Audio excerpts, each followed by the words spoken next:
പ്രിയ ശ്രോതാക്കളെ, സഹയാത്രികയിലേക്ക് സ്വാഗതം.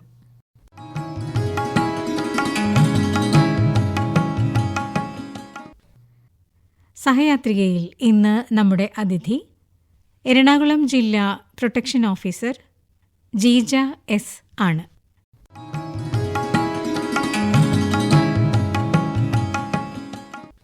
നമസ്കാരം മാം. നമസ്കാരം മാം, ഈ പ്രൊട്ടക്ഷൻ ഓഫീസർ എന്ന പദം അതെങ്ങനെയാണ് മാം നിർവചിക്കുക? 2005 പാർലമെന്റ് പാസാക്കിയ ഗാർഹിക അതിക്രമങ്ങളിൽ നിന്നും സ്ത്രീകളെ സംരക്ഷിക്കുന്ന നിയമത്തിന്റെ ജില്ലാതല ഇംപ്ലിമെന്റിംഗ് ഓഫീസറാണ് പ്രൊട്ടക്ഷൻ ഓഫീസർ. ഗാർഹിക അതിക്രമങ്ങൾക്ക് ഇരയായ സ്ത്രീകൾക്ക് അടിയന്തര സഹായം ലഭ്യമാക്കുന്നതിന് വേണ്ടിയിട്ട് ആണ് പ്രൊട്ടക്ഷൻ ഓഫീസർ പ്രവർത്തിക്കുന്നത്. അപ്പോൾ അത് പ്രൊട്ടക്ഷൻ ഓഫീസർ എന്ന് പറയുന്ന ഈ തസ്തിക സംസ്ഥാന ഗവൺമെന്റിന്റെ ഒരു പോസ്റ്റാണ് അല്ലേ? ഇത് ഏത് ഇതിലാണ് വരിക? വനിതാ ശിശുവികസന വകുപ്പിന്റെ കീഴിലാണ്. അപ്പൊ ഈ ഒരു ജില്ലയ്ക്ക് ഒരു പ്രൊട്ടക്ഷൻ ഓഫീസർ, അങ്ങനെയാണ് കണക്ക്. ഈ പ്രൊട്ടക്ഷൻ ഓഫീസർ എന്തൊക്കെയാ ചെയ്യുന്നത്? അവരുടെ ഡ്യൂട്ടീസ് എന്തൊക്കെയാ? അതായത് നിയമത്തിൽ കുറേ കാര്യങ്ങൾ പറയുന്നുണ്ട്. പ്രൊട്ടക്ഷൻ ഓഫീസറുടെ ചുമതലകൾ എന്ന് പറഞ്ഞിട്ട് നിയമത്തിൽ കുറേ കാര്യങ്ങൾ പറയുന്നുണ്ട്. ഗാർഹിക അതിക്രമത്തിനിരയായ സ്ത്രീകൾക്ക് അടിയന്തര സഹായം ലഭ്യമാക്കുക എന്നുള്ളതാണ് ഏറ്റവും പ്രധാനപ്പെട്ട ജോലി. അപ്പം അവർക്ക് പല രീതിയിലായിരിക്കും സഹായങ്ങൾ വേണ്ടി വരുന്നത്. ഗാർഹിക അതിക്രമം എന്ന് പറയുമ്പോൾ നമുക്ക് എല്ലാവർക്കും അറിയാമല്ലോ, ഒരു കുടുംബത്തിൽ ഏറ്റവും കൂടുതൽ നമ്മൾ സേഫ് എന്ന് കരുതുന്ന ഇടമാണ് കുടുംബം. പക്ഷെ കുടുംബത്തിനകത്ത് തന്നെ പലപ്പോഴും സ്ത്രീകൾക്ക് സംരക്ഷണം ഇല്ലാത്ത അവസ്ഥയാണ്. അത്തരത്തിൽ അരക്ഷിതാവസ്ഥയിലായവരോ അല്ലെങ്കിൽ അതിക്രമത്തിനിരയായ സ്ത്രീകൾക്ക് നിയമസഹായം, ചികിത്സാ സഹായം, അത്യാവശ്യം ഷെൽട്ടർ, താമസിക്കാനുള്ള, ചിലപ്പോൾ വീട്ടിൽ നിന്ന് പുറത്താക്കപ്പെട്ടവരായിരിക്കാം, അങ്ങനെയുള്ളവർക്ക് താമസിക്കാനുള്ള സൗകര്യം ഉൾപ്പെടെയുള്ള എല്ലാവിധ സൗകര്യങ്ങളും ഇവർക്ക് ഇതുമായി ബന്ധപ്പെട്ടുള്ള ഈ ഒരു സിറ്റുവേഷനിൽ നിന്നും, അതിക്രമത്തിൽ നിന്ന് പുറത്തു വരാൻ ആവശ്യമായ എല്ലാ സഹായങ്ങളും പ്രൊട്ടക്ഷൻ ഓഫീസർ വഴി ചെയ്തു കൊടുക്കും. അതിൽ നിയമസഹായം തീർച്ചയായിട്ടും പെടും. നിയമസഹായം എന്ന് പറയുമ്പോൾ ഒരു സ്ത്രീ, അതിക്രമത്തിനിരയായ ഒരു സ്ത്രീ നമ്മുടെ മുന്നിൽ വരുമ്പോൾ നമ്മൾ അവരോട് ഈ കാര്യങ്ങൾ, നിയമത്തിൽ പറയുന്ന കുറേ കാര്യങ്ങളുണ്ട്. ഇതെല്ലാം അവർക്ക് അവരുടെ അതിക്രമം സർവൈവ് ചെയ്ത് വരാൻ വേണ്ടിയിട്ടുള്ള കുറച്ച് കാര്യങ്ങളുണ്ട്. അപ്പം കോടതിയിലേക്ക് നേരിട്ട് പോകാം, പോലീസ് സ്റ്റേഷനിലേക്ക് പോകാം, ചിലപ്പോൾ ഒരു മീഡിയേഷൻ കൊണ്ട് തീർക്കാൻ പറ്റുന്ന വിഷയങ്ങളായിരിക്കും. എല്ലാ അതിക്രമങ്ങളുടെയും തോത് ഒരുപോലെയല്ല, പലതും വ്യത്യസ്തമായിരിക്കും. ചിലപ്പോൾ ഒരു മീഡിയേഷൻ വഴി തീർക്കാൻ പറ്റും, ചിലപ്പോൾ കൗൺസിലിംഗ് ആയിരിക്കും ഇരു കൂട്ടർക്കും ആവശ്യമുള്ളത്, ചിലപ്പം ഈ സ്ത്രീക്കും കുഞ്ഞുങ്ങൾക്കും ഷെൽട്ടർ ആയിരിക്കും ആവശ്യം. അപ്പം ഇത്രയും സഹായങ്ങൾ നമ്മൾക്ക് ചെയ്തു തരാൻ സാധിക്കും എന്നവരോട് പറഞ്ഞ് ശരിക്കും അവരെ ഒന്ന് ശാക്തീകരിക്കുകയാണ്. ഇന്ന കാര്യങ്ങളാണ് അവർക്ക് വേണ്ടി നമ്മൾക്ക് ചെയ്തു കൊടുക്കാൻ പറ്റുന്നതും ഇന്ന കാര്യങ്ങൾ അവർക്ക് നേടിയെടുക്കാൻ അവകാശമുണ്ടെന്നും ഉള്ള കാര്യങ്ങൾ നമ്മൾ പറഞ്ഞു കൊടുക്കുകയാണ്. അപ്പൊ അതനുസരിച്ച് അവരോട് തന്നെ ഒപ്പീനിയൻ ചോദിക്കും, എന്താണ് നമ്മൾ ചെയ്യേണ്ടത് എന്നുള്ളത്. അപ്പൊ ചിലർ പറയും മീഡിയേഷൻ മതി, ചിലർ പറയും ഒരു കൗൺസിലിംഗ് വേണം, ഞങ്ങൾക്ക് രണ്ടു കൂട്ടർക്കും ഒരു കൗൺസിലിംഗ് വേണം, മറ്റു ചിലർ പറയും വേണ്ട, നേരിട്ട് കേസായിട്ട് കോടതിയിലേക്ക് പോകണമെന്ന് പറയും. ഇത്തരത്തിൽ കേസായിട്ട് കോടതിയിലേക്ക് പോകണം എന്ന് പറയുന്നവർക്ക് നമ്മൾ ഡൊമസ്റ്റിക് ഇൻസിഡന്റ് റിപ്പോർട്ട് എന്ന് പറയും, ഗാർഹിക സംഭവ റിപ്പോർട്ട്.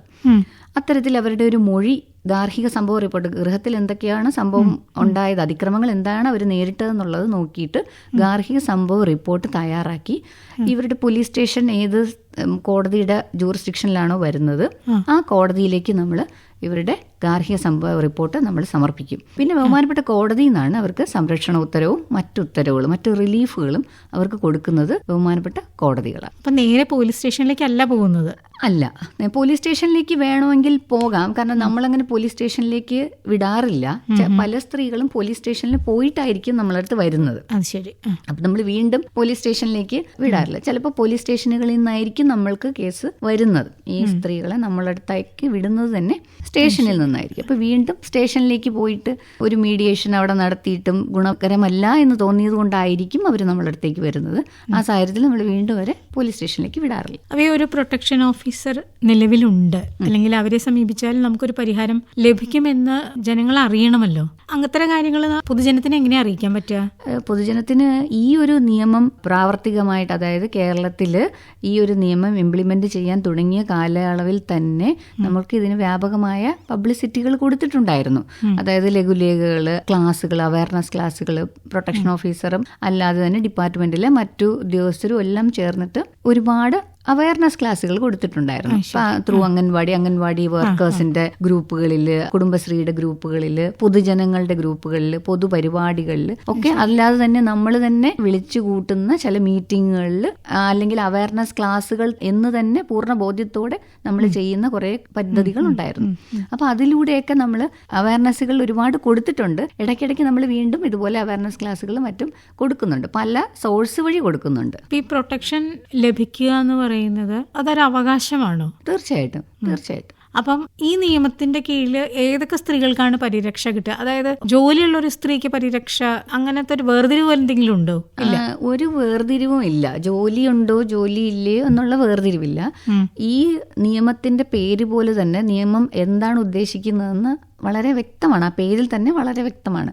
ഗാർഹിക അതിക്രമങ്ങളിൽ നിന്നും സ്ത്രീകളെ സംരക്ഷിക്കുന്ന നിയമമാണ്. അതായത് ഒരു സ്ത്രീ ഗാർഹിക അതിക്രമം നേരിടുന്നുണ്ടെങ്കിൽ ആ സ്ത്രീ ജോലി ചെയ്യുന്നതാവാം, ജോലി ഇല്ലാത്തതാവാം, അങ്ങനെ ഒരു വേർതിരിവില്ല. അതിക്രമത്തിന് ഇരയാകുന്ന സ്ത്രീ, ഗാർഹിക അതിക്രമ, ഗൃഹം എന്ന് പറയുന്ന ആ ഒരു സംഗതിയുണ്ടല്ലോ, ആ സംഗതിയിൽ ഉൾപ്പെട്ടു വരുന്ന എല്ലാ സ്ത്രീകൾക്കും ഇതിന്റെ സംരക്ഷണമുണ്ട്. അത് ഭാര്യയാകാം, അമ്മയാകാം, സഹോദരിയാകാം, മകളാകാം, ആരുമാകാം. കുടുംബത്തിനകത്തുള്ള ഏത് സ്ത്രീക്കും സംരക്ഷണം ലഭിക്കും. ഇങ്ങനെ ഒരു പ്രൊട്ടക്ഷൻ ആവശ്യപ്പെട്ട് വരുമ്പോൾ അവർ കോടതിയിലേക്ക് പോകണോ, അല്ലെങ്കിൽ അവർക്ക് എന്താണ് വേണ്ടതെന്ന് അവർ പറയുന്നത് അനുസരിച്ചിട്ടാണല്ലോ ഒരു പ്രൊട്ടക്ഷൻ ഓഫീസർ ചെയ്തു കൊടുക്കുന്നത്, അല്ലേ? അപ്പൊ ഒരു നിയമസഹായം ഒക്കെ വേണ്ടി വരുമ്പോൾ അതും ലഭ്യമാക്കും. തീർച്ചയായും. അങ്ങനെയല്ലേ? ഇപ്പം ഞാൻ നേരത്തെ പറഞ്ഞു, നമ്മൾ അവർക്കൊരു അവബോധം, ഒരു ശാക്തീകരണം കൊടുക്കും എന്ന് പറഞ്ഞു. ഇന്ന സംഗതികളാണ് അവർക്ക് ലഭ്യമാകുന്ന നിയമത്തിന്റെ പരിധിയിലുള്ള സഹായങ്ങൾ എന്ന് പറയെങ്കിലും നമ്മൾ അവരുടെ സിറ്റുവേഷൻ നമ്മൾ പൂർണ്ണമായി കേൾക്കുന്ന ഒരു ആളാണ്. കേട്ടിട്ടാണ് നമ്മൾ ഇങ്ങനെയുള്ള കാര്യങ്ങൾ ഉണ്ട് എന്നും ഇതിൽ ഏതാണ് നിങ്ങൾക്ക് ആവശ്യമെന്നും നമ്മൾ ചോദിക്കുന്നത്.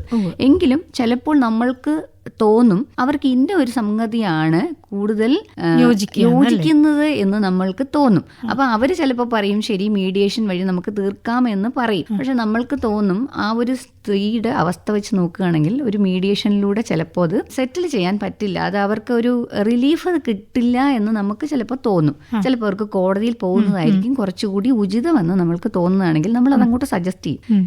ഇത് കോടതിയിൽ പോയി പ്രൊട്ടക്ഷൻ ഓർഡർ എടുക്കുന്നതായിരിക്കും കുറച്ചുകൂടെ ഉചിതമെന്ന് നമ്മൾ അങ്ങോട്ട് പറയും. അവര് അതിന് വില്ലിങ് ആണെങ്കിൽ അത്തരത്തിൽ തുടരും. ചിലർ പറയും വേണ്ട, നമുക്ക് മീഡിയേഷൻ മതി എന്ന് സ്ട്രോങ് ആയിട്ട് ഇൻസിസ്റ്റ് ചെയ്യുകയാണെങ്കിൽ നമ്മൾ അവർ പറയുന്നത് തന്നെ ചെയ്യും. പക്ഷെ നമ്മൾ അങ്ങോട്ട് സജസ്റ്റ് ചെയ്യാറുണ്ട്. കാരണം അവരുടെ ഒറ്റ കേസ് കൊണ്ടാണ് വരുന്നത്. പക്ഷെ നമ്മൾക്ക് ഒരുപാട് കേസുകൾ ഉള്ളത് കൊണ്ട്, കൈകാര്യം ചെയ്യുന്നതുകൊണ്ട് നമുക്കറിയാം ഏതാണ് അവർക്ക് കുറച്ചുകൂടെ അഭികാമ്യം എന്നുള്ളത്. നമ്മൾ അങ്ങനെ സജസ്റ്റ് ചെയ്യാറുണ്ട്. അവർ അംഗീകരിക്കുമെങ്കിൽ അതുമായി തുടർന്ന് മുന്നോട്ട് പോകും. ഇല്ല, ചിലർ പറയും വേണ്ട, കുടുംബജീവിതം ആർക്കും ഇല്ലാതാക്കാൻ താല്പര്യമില്ലല്ലോ, എല്ലാവർക്കും ഭദ്രമായി സൂക്ഷിക്കാൻ ആഗ്രഹിക്കുന്ന ഒരു സംഭവമാണ് കുടുംബജീവിതം. അപ്പൊ നമ്മൾ ചിലപ്പോൾ പറയുമ്പോൾ കോടതി എന്നൊക്കെ കേൾക്കുമ്പോൾ ഒരു ഭയം ഉണ്ടാവുമല്ലോ, ഇനി കോടതിയിൽ പോയിട്ട് കുടുംബജീവിതത്തിന്റെ ഭദ്രത ഇല്ലാതായി പോകുമോ എന്നുള്ളത് ഭയന്നിട്ടായിരിക്കാം പലരും വേണ്ട എന്ന് പറയുന്നത്. ഇപ്പൊ ഒരു സ്ത്രീക്ക് പ്രൊട്ടക്ഷൻ വേണം, അല്ലെങ്കിൽ ഒരു വീട്ടിൽ അതിക്രമം നേരിടുന്നുണ്ട് എന്ന് മറ്റൊരാൾക്ക് വന്ന് നിങ്ങളെ അറിയിച്ച് നിങ്ങൾക്ക് അതിൽ ഇടപെടാൻ കഴിയും? തീർച്ചയായിട്ടും മറ്റൊരാൾക്ക് തീർച്ചയായിട്ടും അറിയിക്കാം. ഇങ്ങനെ ഒരു അതിക്രമം ഇന്ന വീട്ടിലുണ്ട് എന്ന് പറഞ്ഞു കഴിഞ്ഞാൽ നമ്മൾ നേരിട്ട് പോയി അന്വേഷിക്കും, നേരിട്ട് സ്ഥലത്ത് പോയി അന്വേഷിക്കാറുണ്ട്. എന്നിട്ട് അതിന് വേണ്ട നടപടികൾ അന്നേരം അന്വേഷിക്കുന്ന സമയത്ത് ഈ നമ്മൾ പോയ വീട്ടിലുള്ള സ്ത്രീ ഇതേ കാര്യം ആവർത്തിച്ച് പറയുകയാണെങ്കിൽ നമ്മൾ നടപടിയെടുക്കും. നമ്മൾ അന്വേഷിച്ച് പോകുമ്പോൾ ആ സ്ത്രീ പറയാണ് എനിക്ക് അത്തരത്തിൽ പ്രശ്നങ്ങളൊന്നുമില്ല, അതൊരു വ്യാജ പരാതിയാണെന്ന് പറഞ്ഞു കഴിഞ്ഞാൽ നമുക്കൊന്നും ചെയ്യാൻ പറ്റില്ല, മുന്നോട്ട് കൊണ്ടുപോകാൻ. ശരി. ഇപ്പൊ ഈ കുട്ടികളുടെ കാര്യം വരുമ്പം ഈ നിയമത്തിന്റെ പരിരക്ഷ കുട്ടികൾക്കും കിട്ടുന്നില്ല? തീർച്ചയായിട്ടും. ഒരു അമ്മയോടൊപ്പം ചിലപ്പോൾ കുഞ്ഞുങ്ങളും ഉണ്ടാവും. ആ കുഞ്ഞുങ്ങൾക്കും ഇതേ സംരക്ഷണം കിട്ടും. കുട്ടികളെയും ചിലപ്പോൾ അബ്യൂസർ, അതായത് ഭർത്താവാണെങ്കിൽ ഭർത്താവ്, ആരാണോ അപ്പുറത്തെ സൈഡിൽ നിൽക്കുന്ന അദ്ദേഹം ഉപദ്രവിക്കുന്ന ഒരു സാഹചര്യമാണെങ്കിൽ കുട്ടികൾക്കൂടെ സംരക്ഷണം ഇതുവഴി ഉറപ്പാക്കും. അപ്പൊ ഇവര് പുറത്ത് താമസിപ്പിക്കേണ്ടി വരിക, അങ്ങനെയൊക്കെ ചെയ്യുമ്പോൾ അതിനൊക്കെ എന്തൊക്കെയാ നടപടികളുണ്ട് ചെയ്യുന്നത്? നമുക്ക് ഡൊമസ്റ്റിക് വയലൻസിന് ഇരയായ, ഗാർഹിക അതിക്രമത്തിന് ഇരയായ സ്ത്രീകൾക്ക് പാർക്കാനുള്ള ഷെൽട്ടർ ഹോമുകളുണ്ട്. അപ്പൊ നമ്മുടെ എറണാകുളം ജില്ലയിൽ നിലവിൽ മഹിളാ മന്ദിരം മാത്രമാണ്, സർക്കാർ മഹിളാ മന്ദിരം മാത്രമാണുള്ളത്. അതല്ലാതെ നമുക്ക് ശക്തി സദനുകളുടെ 2-3 ഹോമുകളും ഉണ്ട്. അപ്പൊ മഹിളാ മന്ദിരത്തിൽ പാർപ്പിക്കുന്നതിന് ഒരു ലിമിറ്റ് ഉണ്ടല്ലോ. അപ്പൊ നമുക്ക് അത് എക്സീഡ് ചെയ്ത് കഴിഞ്ഞാൽ നമ്മൾ ശക്തി സദനുകളിലേക്കൊക്കെ മാറ്റി താമസിപ്പിക്കും. അതായത് അതിക്രമത്തിനിരയായ കുട്ടികളെയും അമ്മയും മഹിളാ മന്ദിരത്തിൽ പാർപ്പിക്കാറുണ്ട്. ഇപ്പം മാം ഒരു പ്രൊട്ടക്ഷൻ ഓഫീസറായിട്ട് ജോലി ചെയ്യുകയാണല്ലോ, അപ്പം എന്തെല്ലാം പ്രശ്നങ്ങൾ അല്ലെങ്കിൽ എന്തൊക്കെ കേസുകളാണ് ഇതിൽ കൂടുതൽ വന്ന് കണ്ടിട്ടുള്ളത്? കൂടുതലും മദ്യപാനമാണ്. ഭർത്താവിന്റെ മദ്യപാനം അല്ലെങ്കിൽ മകന്റെ മദ്യപാനം കൊണ്ട് അമ്മയെ ഉപദ്രവിക്കുന്നു. മദ്യപാനവും ഇപ്പം കൂടുതലായിട്ട് മയക്കുമരുന്നുകൾ അങ്ങനെയുള്ള സംഗതികളും കൂടി ഉണ്ട്. അപ്പം മദ്യവും മയക്കുമരുന്നും ഒക്കെയാണ് പ്രധാനമായിട്ട് ഏറ്റവും കൂടുതൽ കാണുന്ന ഒരു വിഷയം. അതിനെ ബേസ് ചെയ്തിട്ട് മദ്യപിച്ച് വന്ന് ഭാര്യ ഉപദ്രവിക്കുക, കുഞ്ഞുങ്ങളെ തല്ലുക, അമ്മയെ തല്ലുക, അങ്ങനെയുള്ള രീതിയിലുള്ള കാര്യങ്ങളാണ് കൂടുതലും നമ്മുടെ അടുത്ത് എത്തുന്നത്. അതല്ലാതെയും സോഷ്യൽ മീഡിയയുടെ ഉപയോഗം അങ്ങനത്തെ കാര്യങ്ങളൊക്കെയുള്ള സംശയം അങ്ങനെയൊക്കെയുള്ള വിഷയങ്ങളിലും. അപ്പൊ ഇങ്ങനെ വരുമ്പം ആ ഒരു നിയമത്തിന്റെ കീഴിൽ നമുക്കിപ്പോ ഈ ഇങ്ങനെ വരുന്നവരെ ഏതെങ്കിലും ഡി അഡിക്ഷൻ സെന്ററിലാക്കുക അങ്ങനത്തെ കാര്യങ്ങളൊക്കെ ചെയ്യാൻ കഴിയുന്നുണ്ട്? തീർച്ചയായിട്ടും നമ്മൾ ശ്രമിക്കും. നമ്മൾ ഈ പറയുന്ന ആളിനെ വിളിച്ചു വരുത്തി സംസാരിച്ച് ഡി അഡിക്ഷന് താല്പര്യമുണ്ടോ എന്ന് ചോദിക്കാറുണ്ട്. നമുക്ക് നിർബന്ധിച്ച് നമ്മൾ താല്പര്യമുള്ള വ്യക്തികളാണെങ്കിൽ തീർച്ചയായിട്ടും അതിനെ സഹായിക്കാറുണ്ട്. ഡി അഡിക്ഷൻ സെന്ററുകളിലേക്കൊക്കെ വിടാറുണ്ട്. ഇപ്പൊ ഈ ഒരു പ്രൊട്ടക്ഷൻ കൊടുത്ത് ഈ കേസ് ഇപ്പൊ സെറ്റിലായി കുറച്ച് കഴിയുമ്പോൾ അത് വീണ്ടും അത് ആവർത്തിക്കുന്നു എന്ന് കണ്ടിട്ടുണ്ടോ? ഉണ്ട്. ഈ ഗാർഹികാതിക്രമമൊക്കെ ശരിക്കും പറഞ്ഞ ഒരു സൈക്ലിക്കാണ്. നമ്മള് പറഞ്ഞ് ഇവരെ കാര്യങ്ങൾ ബോധ്യപ്പെടുത്തി മീഡിയേഷനൊക്കെ നടത്തി ഇവരെ സെറ്റിൽ ചെയ്ത് വിടും. ഓക്കെ, എല്ലാവരും റെഡിയാണ്, ഭാര്യയും ഭർത്താവും ഒക്കെ സമ്മതിച്ച് വളരെ സന്തോഷത്തോടെ പോകും. പക്ഷെ ഇത് 2 ആഴ്ച അല്ലെങ്കിൽ 3 ആഴ്ച അല്ലെങ്കിൽ 1 മാസം, 1 മാസം കഴിയുമ്പോൾ വീണ്ടും അവർ വിളിക്കും ഇതേ പരാതിയായിട്ട്. കാരണം പ്രത്യേകിച്ച് ആൽക്കഹോളിക്കൊക്കെ ആണെങ്കിൽ വീണ്ടും ചിലപ്പോൾ 1 മാസമൊക്കെ ആയിരിക്കും പുള്ളി മദ്യപിക്കാതിരിക്കുന്നത്. ഈ ആള് മദ്യപിക്കാതിരിക്കും, അത് കഴിഞ്ഞിട്ട് വീണ്ടും മദ്യപിക്കുകയും വീണ്ടും ഇത്തരം കാര്യങ്ങൾ ആവർത്തിക്കുകയും ചെയ്യുന്നുണ്ട്. അപ്പൊ വീണ്ടും ഇതെല്ലാം തന്നെ ആവർത്തിക്കേണ്ടി വരും ഈ പ്രൊസീഡിയർ അല്ലേ? വീണ്ടും നമ്മള് മീഡിയേഷന് ശ്രമിക്കും, നമ്മളെ വിളിക്കും. എന്താണ് ഇങ്ങനെ കാണിക്കുന്നത്? നമ്മൾക്ക് 1 പ്രാവശ്യം സെറ്റിൽ ആയതാണല്ലോ, അപ്പൊ 1 പ്രാവശ്യം, അപ്പൊ ചിലപ്പോൾ ഓക്കെ 1 പ്രാവശ്യം കൂടെ പോകും. പക്ഷെ അങ്ങനെയാണ് നമ്മൾ ഇത് കോടതിയിലേക്ക് പോകാൻ നിർബന്ധിതരാകുന്നത്. ശരി. പ്രൊട്ടക്ഷൻ ഓർഡർ ഉണ്ടെങ്കിൽ പ്രൊട്ടക്ഷൻ ഓർഡർ ലംഘിച്ചു കഴിഞ്ഞാൽ നിയമ നടപടികളുണ്ട്. അത് ശരി. പോലീസ് FIR ഇടുക, കോടതിയിലേക്ക് ഇത് പോവുക, 1 വർഷം വരെ തടവ് കിട്ടാവുന്ന ഒരു സംഗതിയാണ് പ്രൊട്ടക്ഷൻ ഓർഡർ ലംഘിക്കുന്നത് എന്നുള്ളത്. അപ്പൊ അത് വെച്ചിട്ട് അന്നേരം ഒരു ഭയം വരും. സ്റ്റേഷനിൽ നിന്നാണെങ്കിലും പോലീസുകാർ ഒന്ന് വാൺ ചെയ്യും, ഇത്തരത്തിലുള്ള സംഭവം ഇതിന്റെ പുറകെ ഉണ്ട്. അങ്ങനെ വരുമ്പോൾ ചിലപ്പോൾ ഒരു ഭയം വരും. അപ്പൊ ഈ സൈക്ലിക് ആയിട്ടുള്ള സംഭവം ആവർത്തിക്കാതിരിക്കും, എന്നാലും ഉണ്ടാവും. ഇതില് മാമിന്റെ ഒരു ജോലിയുടെ ഒരു സ്വഭാവം, മാമിന് എന്തൊക്കെ കാര്യങ്ങൾ ഈ ഒരു ജോലിയിൽ ഇരുന്നുകൊണ്ട് ചെയ്തു കൊടുക്കാൻ പറ്റും? അത് ഈ അതിക്രമത്തിനിരയായ സ്ത്രീകൾക്ക് നമുക്ക് കോടതിയിലേക്ക് കേസെടുത്ത് പ്രൊട്ടക്ഷൻ ഓർഡർ വാങ്ങിക്കൊടുക്കാം. പ്രൊട്ടക്ഷൻ ഓർഡർ കിട്ടിക്കഴിഞ്ഞാൽ ഞാൻ നേരത്തെ പറഞ്ഞതുപോലെ അതിൻ്റെ അകത്തൊരു ഉത്തരവ് ലംഘിക്കുന്നതുമായി ബന്ധപ്പെട്ടൊരു വിഷയം ഉള്ളത് കൊണ്ട് കുറെ പേരൊക്കെ സമാധാനപരമായി ജീവിക്കാനുള്ളൊരു സാധ്യത അതിൻ്റെ അകത്തുണ്ട്. സംരക്ഷണ ഉത്തരവ് വാങ്ങിച്ചു കൊടുക്കാൻ പറ്റും. പിന്നെ അവർക്ക് ഷെൽട്ടർ കൊടുക്കാൻ സാധിക്കുന്ന സാഹചര്യത്തിലാണെങ്കിൽ ഷെൽട്ടർ കൊടുക്കാൻ പറ്റും. മറ്റവരുമായി ബന്ധപ്പെട്ട എന്ത് സഹായം വേണമെങ്കിലും എപ്പോൾ ചോദിച്ചാലും നമുക്ക് കൊടുക്കാൻ പറ്റും. ഇപ്പം നിയമസഹായം, ഷെൽട്ടർ, അതുകൂടാതെ തന്നെ മെഡിക്കൽ സഹായം. ഇപ്പോൾ ആശുപത്രിയിൽ ഇപ്പം ഇഞ്ചേർഡ് ആയിട്ടായിരിക്കും ചിലർ വരുന്നത്, അവരെ നമുക്ക് ആശുപത്രിയിലേക്കൊക്കെ കൊണ്ടുപോയി, നമ്മുടെ തന്നെ ഭൂമികയുണ്ട്, ജനറൽ ആശുപത്രിയിൽ ഭൂമികയുണ്ട്, ഭൂമികയുടെ സൗകര്യം ഉപയോഗപ്പെടുത്താം. അല്ലെങ്കിൽ നേരിട്ട് തന്നെ നമുക്ക് ഡോക്ടറിനെ റെഫർ ചെയ്യാം. സർക്കാർ ആശുപത്രിയിലൊക്കെ ആണെങ്കിൽ നമ്മൾ വിളിച്ച് കോൺടാക്ട് ചെയ്ത് ഒരു ലൈസൺ വെക്കുന്നുണ്ടല്ലോ, ഡിപ്പാർട്ട്മെന്റുകൾ തമ്മിലുള്ള ലൈസൺ ഉണ്ട്. ലൈസൺ വെച്ചിട്ട് നമുക്ക് ചികിത്സ കൊടുക്കാം. പിന്നെ ഇതിൻ്റെ അകത്തുള്ളൊരു വിഷയം എന്ന് വെച്ചാൽ അതിക്രമത്തിനിരയായ സ്ത്രീകൾക്ക് ആശ്വാസനിധി എന്ന് പറഞ്ഞിട്ടൊരു ധനസഹായ പദ്ധതി സർക്കാരിന്റെ ഉണ്ട്. അതായത് gender based violence, domestic violence, rape victims, അങ്ങനെയൊക്കെ ഉള്ളവർക്ക്, ആസിഡ് അറ്റാക്കിന്റെ വിക്ടിംസ്, അങ്ങനെയൊക്കെ ഉള്ളവർക്ക് ആശ്വാസനിധി എന്ന് പറഞ്ഞൊരു ധനസഹായം കൊടുക്കുന്നുണ്ട്. അപ്പം നമുക്ക് ഈ ഗാർഹിക അതിക്രമത്തിനിരയായവരെയും ഇമ്മീഡിയറ്റ് ആയിട്ട് അതിക്രമത്തിനിരയായ ആൾക്കാരാണെന്ന് നമുക്ക് തോന്നുകയാണെങ്കിൽ നമുക്ക് ഈ ധനസഹായത്തിലേക്ക് അവരെ കൂടി ഉൾപ്പെടുത്താം. ഇപ്പം മാം കൂടുതലും പറഞ്ഞത് വീടിനകത്ത് അതിക്രമം നേരിടുന്നവർ അല്ലെങ്കിൽ അങ്ങനെയുള്ള ഒരു വയലൻസ് നേരിട്ടവരാണ്. ഒറ്റയ്ക്ക് താമസിക്കുന്ന സ്ത്രീകളില്ലേ, പ്രായമായവര്, വിധവകളായവര്, അങ്ങനെയുള്ളവർക്ക് ഈ നിയമം പരിരക്ഷ നൽകുന്നുണ്ടോ? അവർക്ക് പ്രൊട്ടക്ഷൻ ഓഫീസറെ സമീപിക്കാൻ കഴിയും എന്തെങ്കിലും ഒരു ആവശ്യം വന്നു കഴിഞ്ഞാൽ? തീർച്ചയായിട്ടും സമീപിക്കാൻ സാധിക്കും. പക്ഷെ ഈ നിയമത്തിന്റെ ഒരു ഇതെന്ന് പറഞ്ഞു കഴിഞ്ഞാൽ ഗാർഹിക അതിക്രമം, ഒരു കൂരയ്ക്ക് കീഴിൽ പങ്കിട്ട് വാർത്ത ഒരു വീടുണ്ടായിരിക്കണമല്ലോ. അപ്പോൾ പിന്നെ ഒരു ഡൊമസ്റ്റിക് റിലേഷൻഷിപ്പ് വേണം. ഡൊമസ്റ്റിക് റിലേഷൻഷിപ്പ് എന്ന് പറഞ്ഞു കഴിഞ്ഞാൽ വിവാഹബന്ധം, വിവാഹതുല്യബന്ധം, രക്തബന്ധം, അല്ലെങ്കിൽ കൂട്ടുകുടുംബം വഴിയുള്ള ബന്ധം, അല്ലെങ്കിൽ ദത്തെടുക്കൽ വഴിയുള്ള ബന്ധം. ഇതാണ് ഒരു ഡൊമസ്റ്റിക് റിലേഷൻഷിപ്പ് എന്ന് പറയുന്നത്. ഈ റിലേഷൻഷിപ്പിനകത്ത് വരുന്ന ആൾക്കാരിൽ നിന്നുള്ള അതിക്രമങ്ങൾക്കാണ് നമ്മൾക്ക് ഡയറക്റ്റായിട്ട് കേസെടുക്കാനും മറ്റു കാര്യങ്ങളിലേക്ക് ചെയ്യാനും സാധിക്കുന്നത് നിയമപ്രകാരം. അല്ലാതെ ഇപ്പൊ ഒറ്റയ്ക്ക് താമസിക്കുന്ന ഒരു സ്ത്രീ അപ്പുറത്തെ വീട്ടിൽ നിന്ന് ഒരാള് നിരന്തരം ഉപദ്രവിക്കുന്നു എന്ന് പറഞ്ഞു കഴിഞ്ഞാൽ നമ്മൾ തീർച്ചയായിട്ടും ഇടപെടുകയും അവർക്ക് ആവശ്യമായ പോലീസ് സഹായം കൊടുക്കുകയും ഒക്കെ ചെയ്യുന്നുണ്ട്. നേരിട്ട് പോയി അന്വേഷിക്കും. പോലീസ് സഹായമാണ് അവർക്ക് ആവശ്യമെങ്കിൽ പോലീസ് സ്റ്റേഷനിലേക്ക് കോൺടാക്ട് ചെയ്ത് അത്തരം സഹായങ്ങൾ ചെയ്തു കൊടുക്കുകയും ഒക്കെ ചെയ്യും. ഇപ്പോൾ അവർക്ക് മാറി നിൽക്കണോ, കുറച്ച് ദിവസം മാറി നിൽക്കണമെന്ന് തോന്നിയാൽ ഷെൽട്ടർ കൊടുക്കും. അവർക്ക് നമ്മൾ ഷെൽട്ടർ കൊടുക്കും. ഓക്കെ. അപ്പം മാം ഇപ്പോൾ ഒരു പ്രൊട്ടക്ഷൻ ഓഫീസറായിട്ട് വർക്ക് ചെയ്യാൻ തുടങ്ങിയിട്ട് എത്ര കാലമായി? ഞാനിപ്പോൾ 15 വർഷം. ആളുകൾക്ക് ഇങ്ങനത്തെ ഹെൽപ്പുകളൊക്കെ ചെയ്തു കൊടുത്തിട്ട് അവരുടെ ജീവിതം ഓക്കെ ആയി എന്ന് അവർ വന്ന് സന്തോഷത്തോടെ പറയുന്ന അങ്ങനെ ഒരു ഇൻസിഡന്റ് എന്തെങ്കിലും ഉണ്ട്? തീർച്ചയായിട്ടും ഉണ്ട്. ചിലരൊക്കെ പ്രൊട്ടക്ഷൻ ഓർഡർ കിട്ടി, ഇപ്പം പ്രശ്നങ്ങളില്ല, ഞങ്ങൾ വളരെ ഹാപ്പി ആയിട്ട് പോകുന്നു എന്ന് പറയുന്നവരുണ്ട്.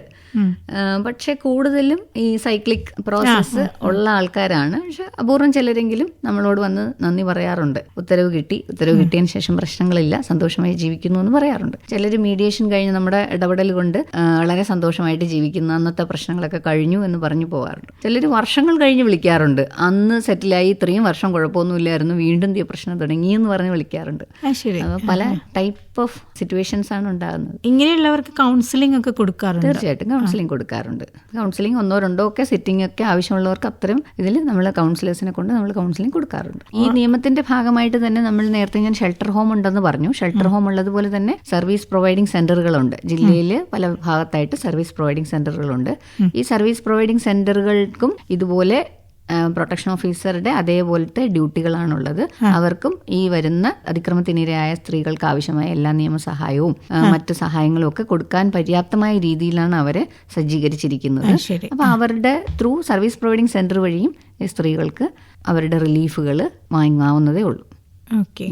അപ്പോൾ ഇത്രയും ഈ 15 വർഷക്കാലം ഒരു പ്രൊട്ടക്ഷൻ ഓഫീസറായിട്ട് ജോലി ചെയ്തിട്ട് ഒരുപാട് കഷ്ടത അനുഭവിക്കുന്ന സ്ത്രീകളാണ് മാമിൻ്റെ മുന്നിലൂടെ കടന്നു പോയിട്ടുള്ളത്. അപ്പോൾ അത്തരം സ്ത്രീകളോട് മാമിന് എന്താണ് പറയാനുള്ളത്? അതായത് നമ്മൾ പലപ്പോഴും ഈ സ്ത്രീകളുടെ ജീവിത പശ്ചാത്തലമൊക്കെ നോക്കുമ്പം സാമ്പത്തികമായി ബുദ്ധിമുട്ട് അനുഭവിക്കുന്ന ഒരു സാഹചര്യം ചിലരിലെങ്കിലും കാണാറുണ്ട്. അപ്പം സ്ത്രീകളെപ്പോഴും സാമ്പത്തികമായി ശാക്തീകരിക്കപ്പെടുക എന്നുള്ളതാണ്. സാമ്പത്തികമായത് ചെറിയ ജോലിയെന്നോ വലിയ ജോലിയൊന്നുമില്ല, ജോലി എന്തെങ്കിലും ഒരു വരുമാനം ഉണ്ടാകുന്ന ജോലിയിൽ ഏർപ്പെടുക എന്നുള്ളതാണ്. സ്വന്തം കാലിൽ നിൽക്കാൻ കഴിയുന്ന സ്ത്രീ എപ്പോഴും ശാക്തീകരിക്കപ്പെട്ട സ്ത്രീ തന്നെയായിരിക്കും.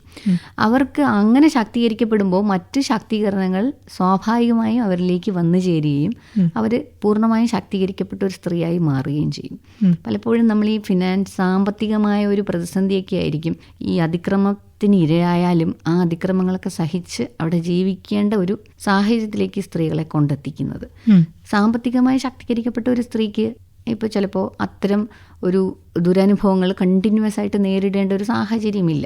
പക്ഷെ പല സാഹചര്യങ്ങളിലും ഈ കുഞ്ഞുങ്ങളുണ്ട്, അവരുടെ സംരക്ഷണം, അവരുടെ വിദ്യാഭ്യാസം, അവരുടെ ഭക്ഷണം, ഈ പറയുന്ന സ്ത്രീയുടെ സ്വന്തമായ അവരുടെ സംരക്ഷണം, ഇതൊക്കെ വരുമ്പോൾ അവർ ഒന്ന് മടിക്കുകയാണ് ചെയ്യുന്നത്. ഈ ബന്ധങ്ങളിൽ തന്നെ തുടർന്നുകൊണ്ട് അതിക്രമം നേരിട്ട് സർവൈവ് ചെയ്യുകയാണ്. അതായത് തുടർന്നും അവരിത് സഹിച്ച് മുന്നോട്ട് പോകുന്ന ഒരു സാഹചര്യമാണുണ്ട്. സാമ്പത്തികമായി ശാക്തീകരിക്കപ്പെടുന്ന ഒരു സ്ത്രീക്ക് അത് കുഞ്ഞുങ്ങൾക്ക് പ്രൊവൈഡ് ചെയ്യാൻ അവർക്ക് സാധിക്കും.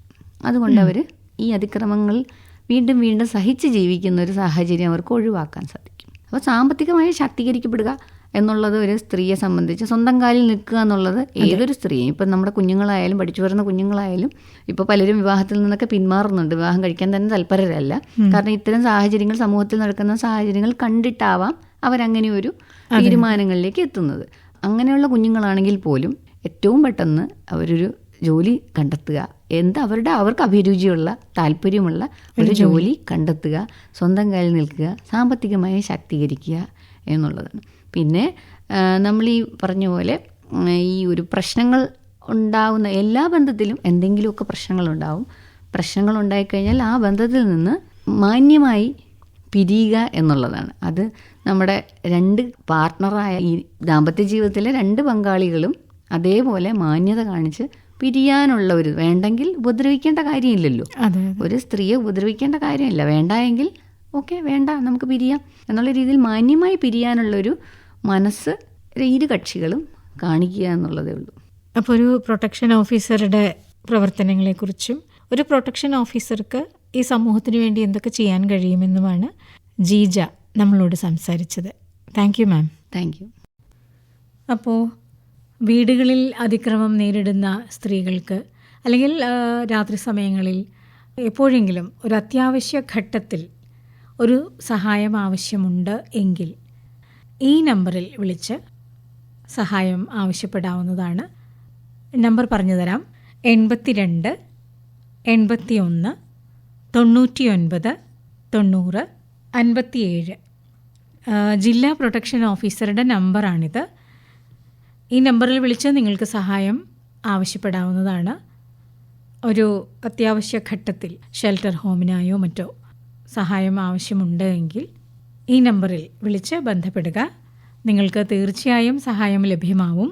നമ്പർ ഇതാണ്: 82 81 99 90 57. നമ്പർ വീണ്ടും പറയാം: 82 81 99 90 57.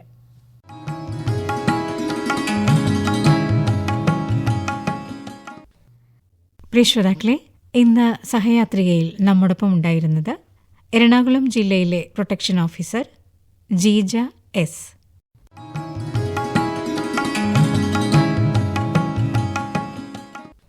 പ്രിയ ശ്രോതാക്കളെ, ഇന്നത്തെ സഹയാത്രിക സമാപിക്കുന്നു. നിർവഹണം ലൗലി, സഹായം KV ലീല. എല്ലാ ശ്രോതാക്കൾക്കും ആശംസകൾ.